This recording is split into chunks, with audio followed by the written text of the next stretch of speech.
Good morning. This is the Good Blaze Roll morning. podcast where uh, conversations are worth hearing and seeing. Each week, you'll find us on Facebook, YouTube, and LinkedIn. You can also listen in on Apple and podcasts and YouTube. For more information about past episodes and future ones, you can look at my website, which is behind me. My head's cut off there, which is blainsworld.net. I'm your host, Blaine Greenfield, and I'm here coming to you from my Zoom studio in lovely downtown Fairview, North Carolina. Each week, we share positive news and information about people and organizations in both Western North Carolina and throughout the country. And toward that end, it's my pleasure to introduce Noah Beck, who's the Outreach and Marketing Director at NAMI, Western North Carolina, for being my guest today. And NAMI, you can feel free to wave to your fans and friends on YouTube. Am I pronouncing your first name right? Yes, Noah It's not the organization is NAMI, is not. NAMI, and you are Noah. Noah Yeah. Beck is the Outreach and Marketing Director at NAMI, Western North Carolina, which is the National Alliance on Mental Illness that focuses on building better lives for millions of Americans affected by mental illness through support groups, educational programs, and advocacy. Their work focuses on building inclusive, welcoming spaces that reduce stigma and invite people to experience joy as part of collective well-being. So the first question I always ask Noah is in terms as a kid, you grew up where? I grew up in Georgia. Okay, and growing up as a kid in Georgia, do you always know you want to be an outreach and marketing director for a nonprofit? Is that your goal as a little kid? No, not necessarily. I mean, I think as a little kid, I definitely had these inclinations towards creativity and being around lots of people and being social. And those are things that I engage with at NAMI regularly. So there was some of that that already existed in just who I am. But no, I didn't know I wanted to be an outreach and marketing director. When you were younger, did you do any volunteer work for nonprofits? I, in my teen years, I did a lot of volunteering as a part of like different clubs I was a part of. Okay. And so you grew up in Georgia. When did you wind up in this area? So I came to the Asheville area 4 years ago after living in various different places. I lived in Minneapolis and Portland, Oregon, and just kind of had explored all over and kind of wanted to be back in the Southeast, but also wanted to be in a place that had a lot of access to nature and the people are really down to earth. So that's what brought me here. And so what got you to NAMI? Well, I started working in mental health about 5 years ago, and I've been an advocate for mental health since I was a teenager. It was always something that I was very passionate about, having family members having struggled with mental health issues, and I had been struggling with my own mental health issues at that point. And it was so funny when I applied for the job at NAMI and I got it. I looked back at one of these presentations I had made in high school for like a project, and I had cited some statistics that NAMI had done research on. And so it was this really sweet full circle moment of like really being interested in mental health and then coming into this work and this role as kind of doing more outreach work after working in mental health for a few years and being an advocate and activist in that way. They're so cool you told me that story because you're the second person I've interviewed who told me that. But it was Hmm. so cool because I'm going to put you on the spot in a second. But she was doing the presentation and she got a chart she had done 20 years earlier and she had it. But back to you, very cool that you did this presentation. Do you remember what class that was for? Yeah, I think it was like a political and government class, and we were creating a presentation to introduce a new law or bill. And it was like I designed a bill to increase people's access to mental health care. Very cool. Do you remember the teacher? Yeah, I remember the teacher. We're going to give a shout out. Can I ask the name of the teacher? Shout out to Mr. Holbrook. Okay, seriously, we'll send them a copy of this tape that isn't that great that we were talking about that? I love it. That's You so think funny. is he still there, you think? I think so. I Okay. mean, he was a really awesome teacher for Okay. sure. Well, we'll try to dig him up and send this copy to him, but thank you, Mr. Holbrook. But isn't that something that you remember that and it made an impact all these years later, and more incredible that you remember that NAMI was actually mentioned? Yeah, yeah, yeah. Okay, great story. Thank you. So you then studied this, you went to college to study this? Y- Yes, so I actually had a pretty non-traditional arc. I went to Georgia Tech out of high school, and I started struggling with my mental health. And so I decided to leave. And then I just actually graduated with my bachelor's in psychology this past December. And so Very I good. like chipped away at my degree online while working in the field, which was meaningful and also like multifaceted. And it's funny how it all comes full circle, and now we're back into the field. So when you got to NAMI, so you were in Asheville for a couple of years. You've been with NAMI just a short period of time, is that correct? Yes, yeah, I've been working for NAMI since October, and the organization has grown so much in the last 3 years. We've tripled, quadrupled our staff in just like a couple of years. So the organization is really in this period of growing. So it used to be a volunteer run organization, and we just got paid staff a few years back, and now we're really starting to apply for more grants and funding to be able to increase our staff. So back in October last year, they got some funding, and they were like, okay, we're ready to bring on another person, and here I am. So for the benefit of the folks who don't know what the organization is about, National Alliance on Mental Illness, if I can ask you to keep this to under like 2 hours, could you kind of give an overview to what it's about? Well, yes. So NAMI, I like to say, is a big name, and it's a big name, and we're a small organization doing grassroots mental health work. So we have this umbrella organization that's NAMI, it's the National Alliance on Mental Illness, and then there's a bunch of affiliates, small based organizations. So our mission at large is to promote advocacy, support, education, and public awareness around mental health, just all across the board. And how we do that looks very different depending on where our organization is situated and what kind of resources we have. So in Asheville, our focus might be very different than that of one in, I don't know, Wisconsin or California. And so we are very much focused on how do we support people as best as we can? How do we advocate? How do we educate? And yeah, so and how do we promote that decreasing of stigma?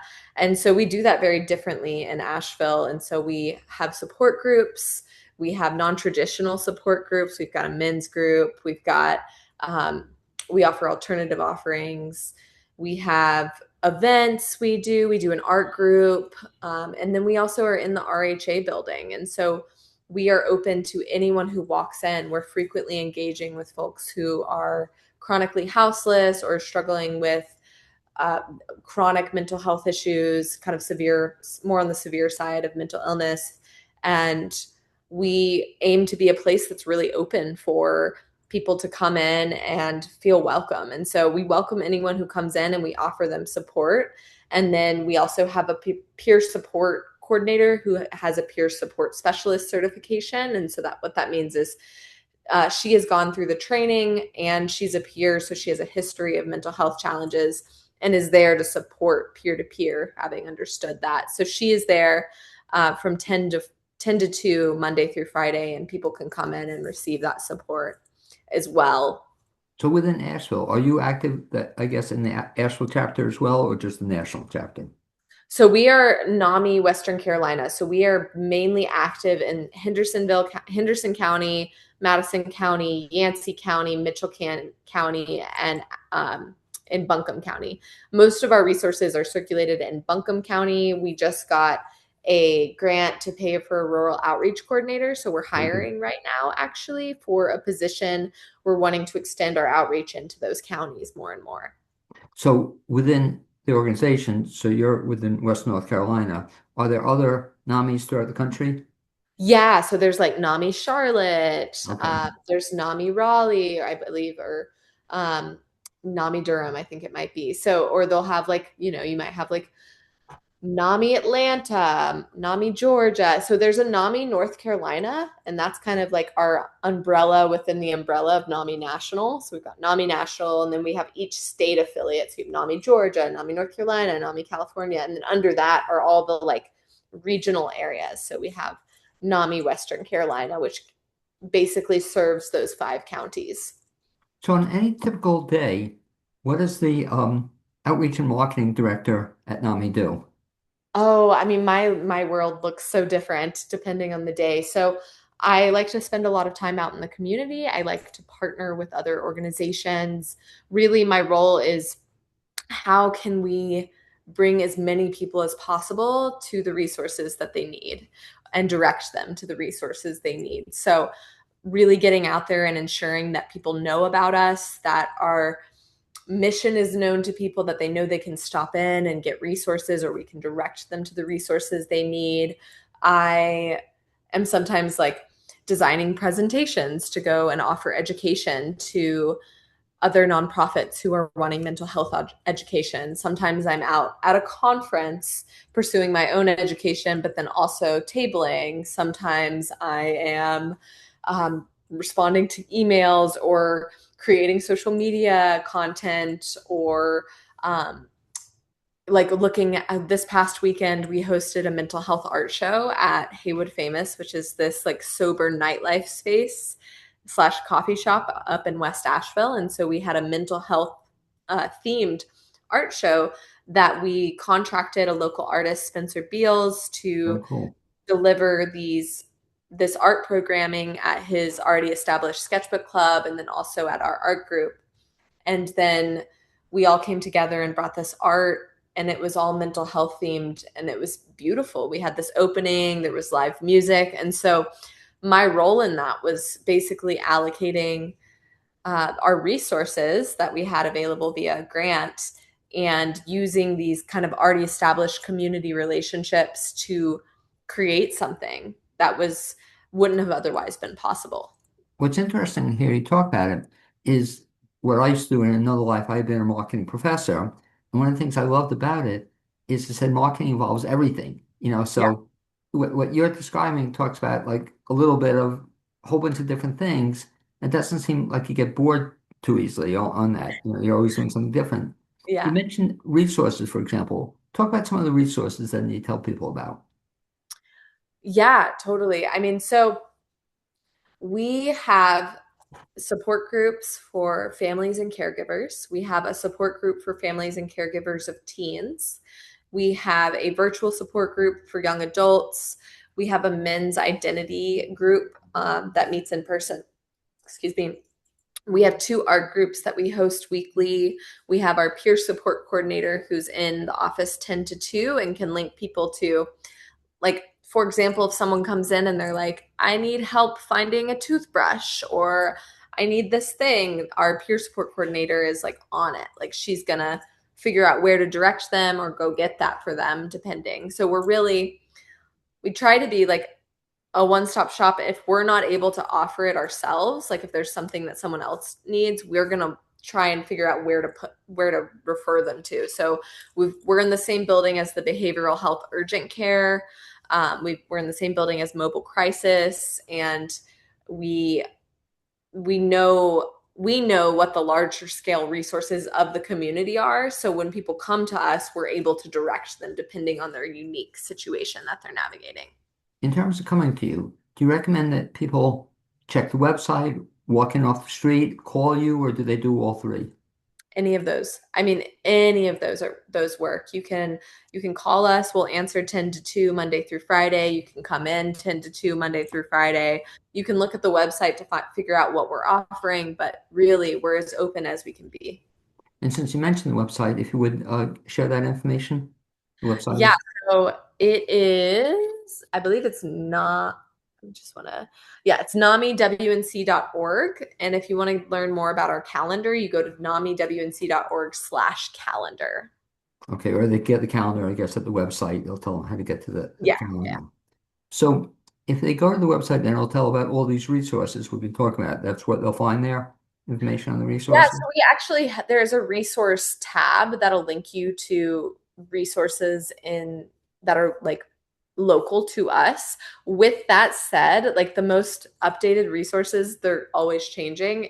The best way is going to be to call us or to talk to us because people's situations are so different depending on what is happening for them, and we're going to be offer that support and we're going to offer that direction of where to go.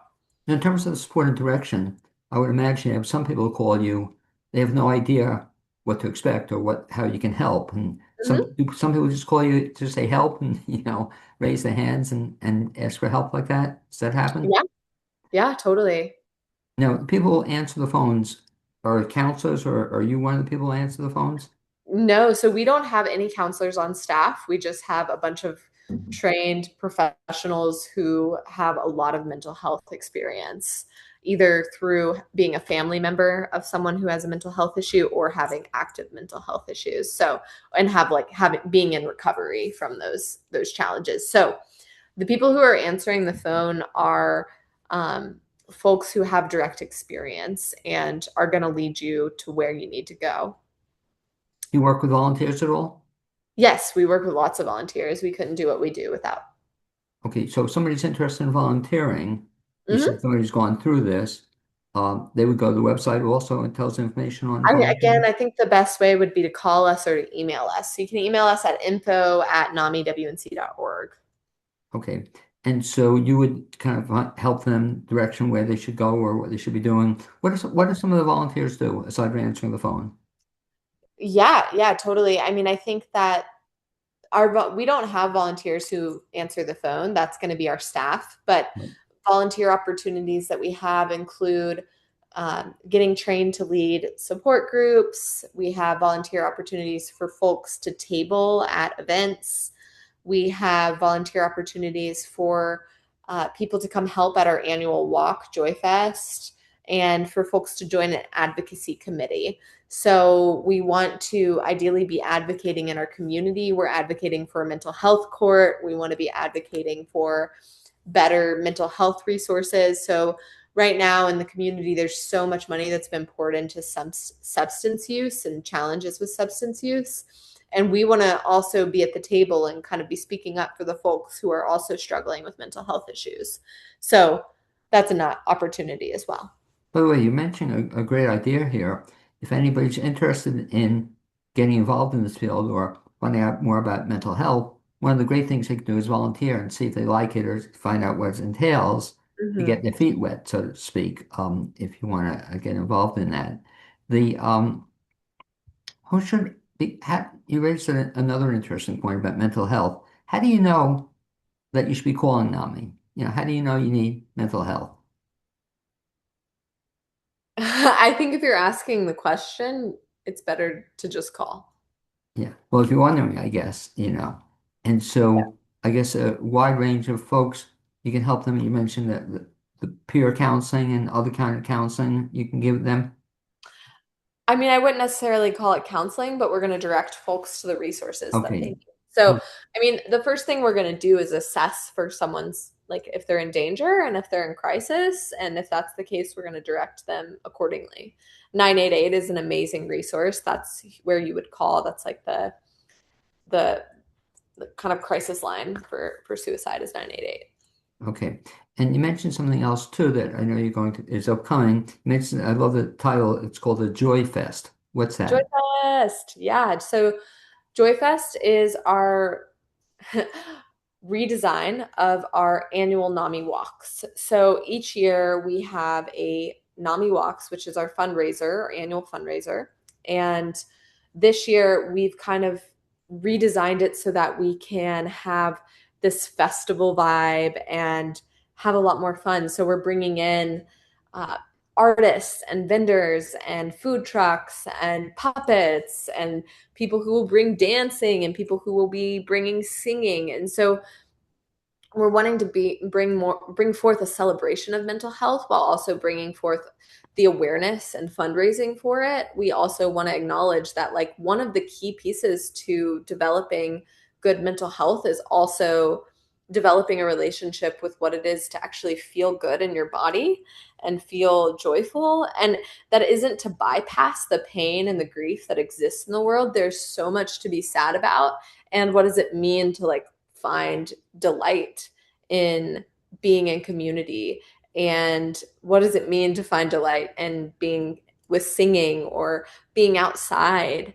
and playing. And so we're wanting to bring that forward as something we're centering and also fundraise. This is our fundraiser. This is our annual fundraiser. We have a fundraising goal of raising $30,000 so folks can sign up to walk at NAMI Walks / Western Carolina.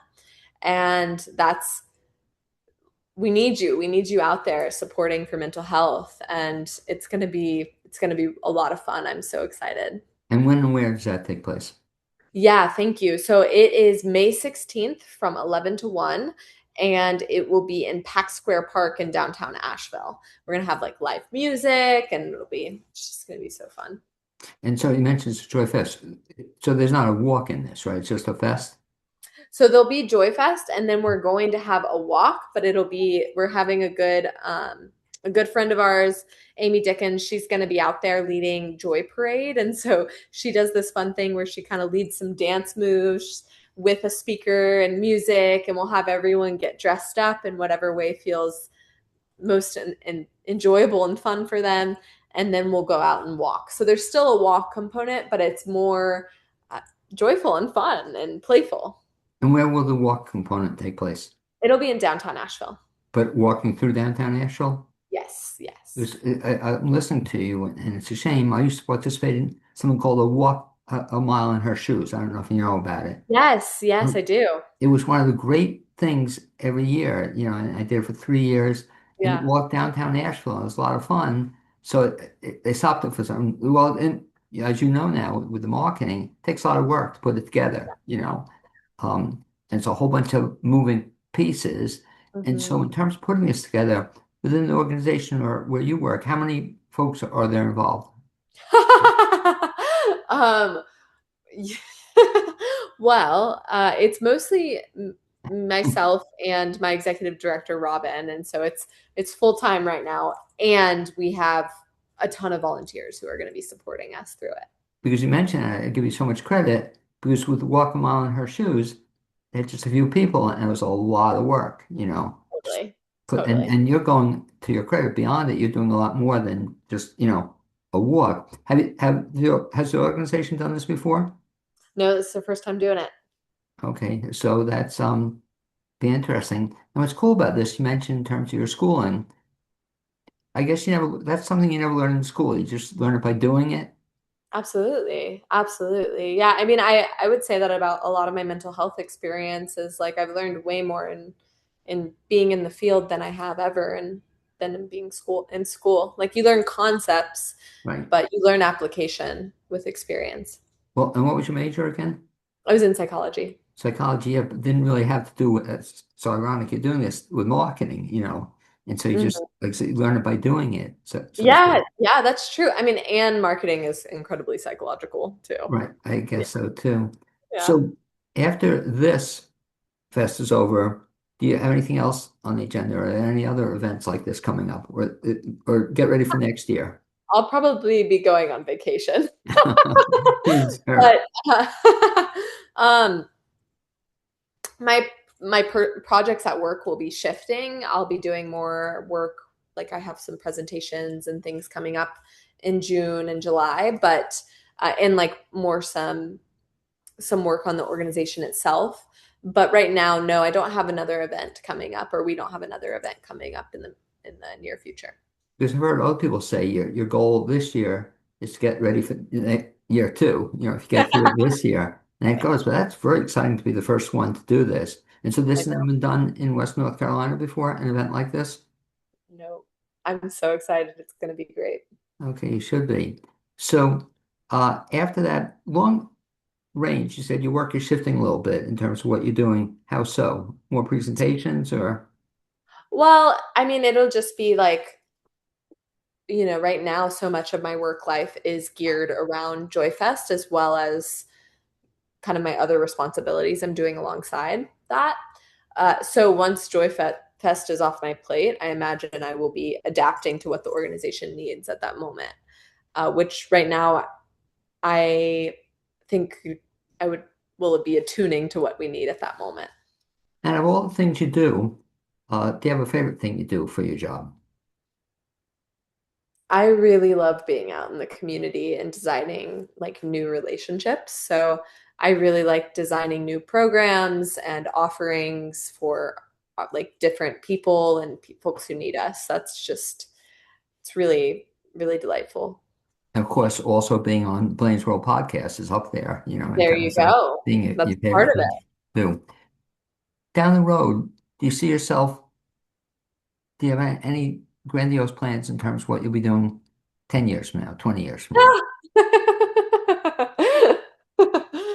Oh, like gardening, hopefully. Okay. Um, yeah, I mean, that feels like such a personal question. I mean, I hope to become a counselor. I'm hoping to become a licensed clinician at some point in the next 10 years. And Very good. at the same time, I really love working in the nonprofit sphere. And so I'm really open to the possibility of staying in this role or in this work as well. And I can see you doing it. I love what you just said there in terms of gardening. The best of all possible worlds is if you combine the two. So develop a gardening event or something, or a gardening fundraiser. You laugh, but wouldn't that be cool? If you could tie the Yeah. two in, you have a Joy Fest, so next year will be Gardening Fest or something. But keep that in mind. That's the way you do it. Do things you enjoy, and if you get other people, it could be a lot of fun. And wouldn't it be true for mental health? Gardening would be a very good activity for people to be Yeah. involved. Yeah. So I mean, our peer support coordinator is actually creating a little garden outside of our building for our peers this year, which I'm really excited about. We're Oh, going to is it have a really? big So little, I can see it. Really cool. So once again, to recap two things, if you would, uh, Noah. Number one, the event is going to take place again when? May 16th, 11 to 1. Okay, I was going to ask you that. And to get more information on it, best bet is, joyfestavl.org. okay, I'd like to thank you for being my guest on this edition of Blaine's Oh, World podcast.